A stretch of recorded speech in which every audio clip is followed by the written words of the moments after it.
ሽመይ ርግኣት ይበሃል። ህይወት ከም ገጽ መጽሓፍ ብሓጎስ ብጓሂ ብፍቕሪ ብጽልኢ ብብርሃን ብፀሓይ ዝተማልአት ኮይና ትስምዓኒ። ናተይ ዛንታ ድማ መጽሓፍ ምስ ዝገልጾ ገና እቲ ዝበዝሐ ገጻቱ ብጸሊም ቀለም ብጸሊም ስቓይ ዝተሰለመ ይመስለኒ። ኣነ ካብቶም ኣብ ዓድና ኣዝዮም ዝኽበሩ ቅሽቲ ተወሊድ ዓበየ። እዚ ድማ ካብ ንእሽተየ ጀሚረ ስነ ስርዓት ምግባር ትሕትና ምግባር ትሕትና ከም ክዳነይ ገይረ ክኽደኖም ገይሩኒ እዩ። ቃላተይ ልክዕ ከምቲ ኣብ ቤተ ክርስቲያን ዝስማዕ ዜማ ዝተለክዐ ተግባረይ ድማ ከምቲ ኣብ ቅዱስ መጽሓፍ ዝጸንሐ ሕጊ ዝተወሰነ እዩ ነይሩ። ርግኣት ማለት እኮ ስርዓት እዩ ዝብል ኣባሃህላ ኣብ ዓድና ኣዝዩ ልሙድ እዩ ነይሩ። ከም ልምዲ ዓድና ድማ መርዓ ብስድራ እዩ ዝመጽእ። ኣነ እውን ካብዚ ልምዲ ዘየምለጥኩን ምስ ሓደ ንነዊሕ ዓመታት ኣብ ስደት ዝነብር ስሙ ኣቤል ዝበሃል መንእሰይ ብመጽባዓ ስድራ ብትእዛዝ ኣቦይን ብቅዱስ ቁርባን ክንጣመር ተወሰነ። ክልቴና ቅድሚ መርዓናን ከም ሕፁያት ግዜ ኣይሕለፍናን፣ ልብና እውን ኣይተዛመደን። ንሱ ስደት ይኣኽለኒ ናብ ዓደይ ተመሊሰ ናተይ ትካል ከፊተ ክሰርሕ ስድራይ ድማ ክሕግዞም ዝብል ሓያል ድሌት እዩ ናብዚ ዓዲ ዘምጽኦ ተባሂሉ እዩ ድማ ዝንገረሉ። ኣነ ድማ ከም ጓል ቀሺ መጠን ቅድሚ መርዓ ዝኾነ ይኹን ናይ ፍቕሪ ተመክሮ ስለ ዘይነበረኒ ነቲ ብስድራይ ዝመጸኒ ዝተባረኸ ሓዳር ብዘይ ዝኾነ ሕቶ ጥያቄን ተቐቢለዮ እየ። ኣብ ውሽጠይ ድማ እዚ ምርጫ ኣምላኽ እዩ ዝብል እምነት እዩ ነይሩኒ። መርዓና ድማ ብድምቀትን ብኽብርን ተፈጸመ። እቲ ናይ መጀመርያ ኣዋርሕ ናይ ሓዳርና ልክዕ ከም ሓደ ጥዑይ ሕልሚ እዩ ነይሩ። ኣቤል ብዘለዎ ዓቕሚ ንዓይ ክሕጉሰኒ ይጽዕር። ኣነ ድማ ከም ንግስቲ ኮይነ ኣብ ሓድሽ ቤተይ ክነብር ጀመርኩ። ሓደ ግዜ ነቲ ኣብ ስደት ዘሕለፎ ህይወቱ ክዕልለኒ ከሎ ብዛዕባ እቲ ዝረአዮ ሓድሽ ዓለም ዝለመዶ ናብራን ክነግረኒ ከሎ ብሓቂ ስሕበኒ ነይሩ። ንሱ ድማ ርግኣተይ ንስኺ ንዓይ ካብ ሰማይ ዝወረድኪ መልኣኺኺ እንዳበለ ብፍቕሪ ከነኸነኒ ነበረ። እንተኾነ ግና እቲ ፀሓይን ፍቕርን ቀስ ብቐስ ክጽልም ጀመረ። ኣቤል ነቲ ኣብ ደገ ዝለመዶ ዘመናዊ ናብራ ናብ ገዛና ክእትዎ ይደሊ ነይሩ። ርግኣት ቁርብባ ዘመናዊ ኹን ይበጃኺ ክብለኒ ጀመረ። እዚ ኩሉ ግዜ ሽፍንፍን ዝበለ ኣከዳድና እንታይ እዩ? ስመሓስተይ ክንወፅን ከለና እኳ ንሶም ምስ ዘመናዊ ኣንስትዮ ክኸዱ ከለዉ ንስኺ ግና ከም ሓንቲ ካብ ቀደም ዘመን ዝመጸት ክትመስሊ፣ እዚ ድማ ይሕፍረኒ እዩ ንዓይ ክብለኒ ከሎ ቃላቱ የሰንብደኒ ነይሩ። ኣነ ነቲ ጓል ቀሺ ዝብል ስመይ ኣብ ቅድሚ ሰብ ከየጥፍእ ክብረተይ ከይጎድል ድማ ጥንቃቐ ዝገብር ሰብ እየ። ብሰንኪ ኣከዳድናይ ድማ ንበዓል ቤተይ ከም ዘሕፈርክዎ ምስማዐይ ኣዕጽምተይ ድማ እንቀጥቀጠኒ። ነገራት ገና ኣብዙይ ጥራሕ ኣይብቅዑን። ርግኣት ግልጽ እንደኹኒ እዚ ከም ሓበሻ ትስከፍዮ ባህርኺ ኣነ ይፈትኽዎን እየ። ስለምንታይ ኢኺ ስምዒት ግዜ ትገልጺ?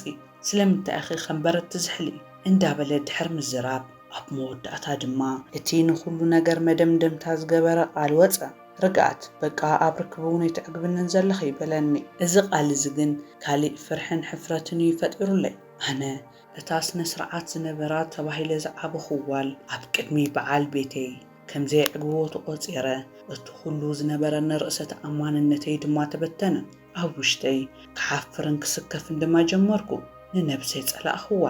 እቲ ዝኸፍአ ድማ እቲ ሓዳርና ናብ ፍትሕ ንኸየምርሕ ዝነበረኒ ስግኣት እዩ። ኣብ ገዛና ድማ ፍትሕ ማለት ነውርን መርገምን እዩ።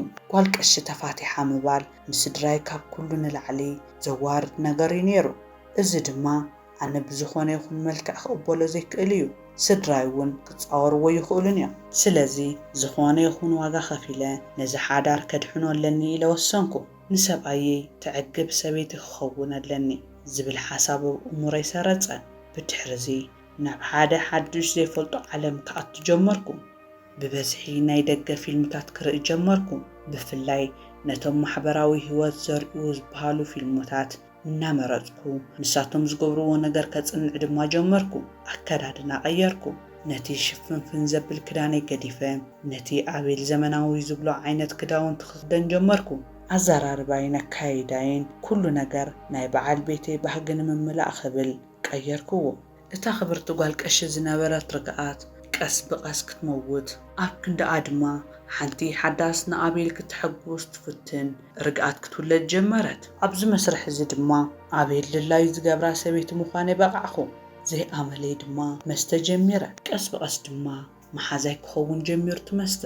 ርግኣት ሓንቲ ቢራ ጥራሕ እንተጥዒምኪ ደስ እመበለኒ እንዳበለ ቀስ ብቐስ የስተየነ ነበረ። ኣብ መጀመርያ እምቢ እኳ እንተበልኩ መሊሰ ግና ሓዳርና ክብል ክቕበሎ ጀመርኩ። መስተ ነቲ ዝነበረኒ ስኽፍታ ከርሕቐለይ እንከሎ ግልፂ ዝኾንኩ መሲሉ እዩ ዝስማዓኒ ነይሩ። እቲ ዝኸፍአ ድማ ናብ ባራት ምኻድ ናይ መዓልታዊ መደብና ኾነ።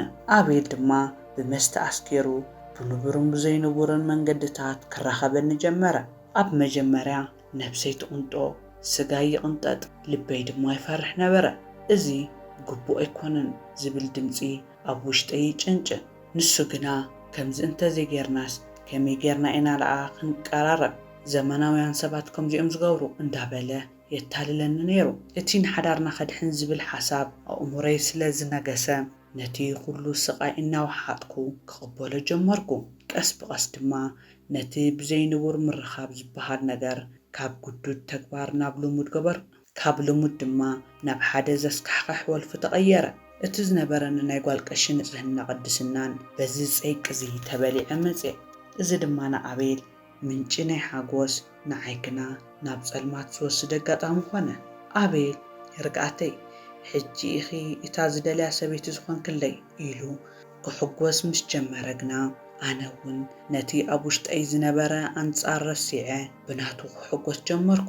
ዝበለንን ዝኣዘዘንን ኩሉ ሕቶ ድማ ብዘይ ሕቶ ይፍጽመሉ። እንተዳ ኣዚ ንመልኣክ ዝሕጉሶ ኮይኑ ስለምንታይ እሞ ኣነ ዘይገብሮ ዝብል ሓሳብ ሰዓረኒ። ክስካብ ክንደየናይ ነቲ ነገር ካብኡን ላዕሊ ሓሊፈ። ሓደ መዓልቲ ኣቤል ብመስተን ብስምዒትን ኣስኪሩ ምስቶም መሓዝተይሉ ዘምፅኦም ሰባት ኮይኑ ክራኸበኒ ጀመረ። ኣብቲ መጀመርያ ልበይ ከም ሓዊ ዝነደደ፣ ካላተይ ልክዕ ከም በረድ ዝደረቐ መሲሉ ተሰማዓኒ። ኖኖ እዚ ኣይከውንን እዩ ኢለ ክጭድር ፈተንኩ። ንሱ ግና ርግኣት ንሳቶም መሓዝተ እዮም፣ ንሶም ንዓና ክሕጉዝና እዮም ዝደልዩ፣ እዚ ንዓና ሓድሽ ተመክሮ እዩ ዝኾነና እንዳበለ ኣእመነኒ።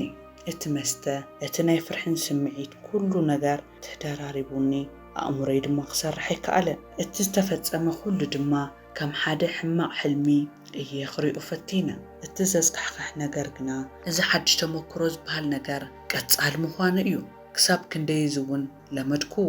እቲ ናይ መጀመርያ ስምባደይ ጠፊኡ እስኽፍታን ፍርሓትን ኩሉ ነገር ገዲፈ ኣብቲ ጸልማት ዓለም ኣተኹ።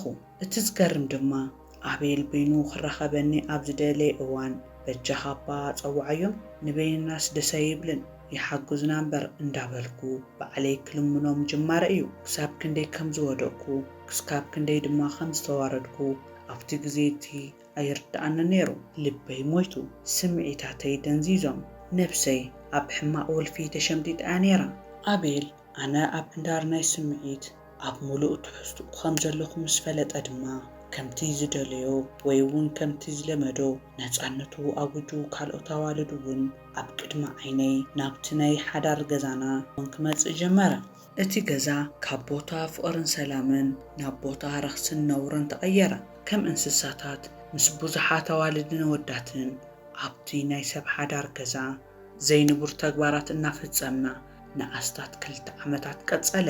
ነፍሲ ወከፍ መዓልቲ ካብቲ ናይ ትማል ዝኸፍአ ዝያዳ ዘዋርድ ዝያዳ ዘሳቒ ተግባር ይፍጽም ነበረ።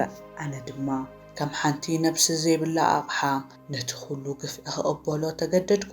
ኣብዚ ኩሉ ግና ሓደ ግዜ ኣብ ንእሽተይ ሞት ናይ ምስትውዓለይ ኮይነ ኣነ መን እየ እንታይ እየ ዝገብር ዘለኹ ዝብል ሕቶ ኣብ እሙረይ ይቀላቐል ጀመረ።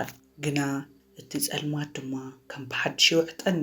ድሕሪ 2 ዓመት ናይዚ ገሃንማዊ ህይወት ግና ኣካላተይ ነቲ ጾር ክጻወሮ ኣይከኣለን። ናተይ ዕነ ጸገማት ክንጸባረቐኒ ጀመረ። ለይቲ ድቃስ ስኢነ፣ ቀትሪ ሰላም ስኢነ። እቲ ዝኸፍአ ድማ እቲ ኣብ ውሽጠይ ዝነበረ ባዶነት ናይ ነፍሲ ጽልኣት ስምዒት እዩ ነይሩ። በቃ ሕማቕ ተሰሚዕኒ ልዕሊ ዓቕመይ ብተግባረይ ሓፈርኩ። እቲ ቅድም ዝነበረ ንጹህ መንፈሰይ ነቲ ኩሉ ዝገበርኩ ጊጋ ክቕበሎ ኣይከኣለን። ርግኣት እዚኣ ንስኺ ኣይኮንክን ዝብል ድምፂ ኣብ ውሽጠይ መጸኒ።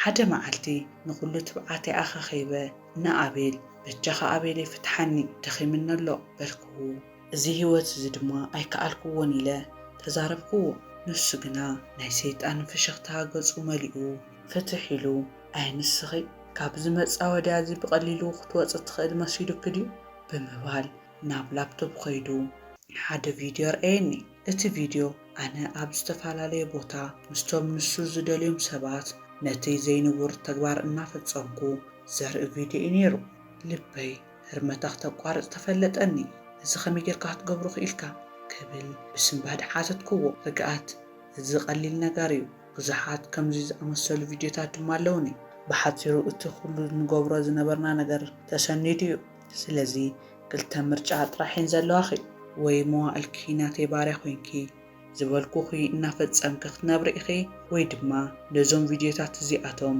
ናብቲ ቀሺል ክትምክሕሉ ወላዲኽን ናብ ሙሉእ ዓለም ክዝርግሖም እየ ሽዑኡ እታ ስነ ስርዓት ዘለዋ ርግኣት እዛ ስነ ስርዓት ዝነበራ ርግኣት ናብ ዝረኸሰት ርግኣት ከም ዝተቐየረት ርግፀኛ ኾንኩ ቃላቱ ድማ ከም መርዚ ኣብ ልበይ ተኸዓወ ካብቲ ግዜ ትጀሚረ ኣብዚ ናይ ፍርሕን ናይ ተስፋ ምቑራፅን ጸልማት ዓለም ተሸሚመ እየ ዝነብር ዘለኹ መዓልታዊ ስኽፍታይ ሎሚ ኸ እንታይ እዩ ክገብር እንዳበልኩ ፈሪሐ ለይቲ ድማ እቲ ቪድዮ ተዘርጊሑ ዶ ይኸውን እንዳበልኩ ስቓይ ይድቅስ እቲ ዝነበረኒ ናይ ህይወት ትርጉም ጣዕሙ ጠፊኡኒ እዩ ዘሎ ስለዚ በጃኹም ንገሩኒ ኣነ ኣብ ዘይፈልጦ ጸልማት ዓለም ጥሒለ መዓልታዊ እናሞትኩ ዝነብር ዘለኹ ሰብ እየ ካብዚ መጻወድያ እዚ ከመይ ጌረ ክወፅእ ይኽእል እንታይ ኢኸ ትፍታሕ ምኽርኹምን ሓገዝኩም ድማ የድልየኒ ኣሎ ኣሕዋተይ እታ ኣብ ሓደ እዋን ትኽበር ዝነበረት ጓል ቀሺ ርግኣት ኣብዚ እዋን እዚ ድማ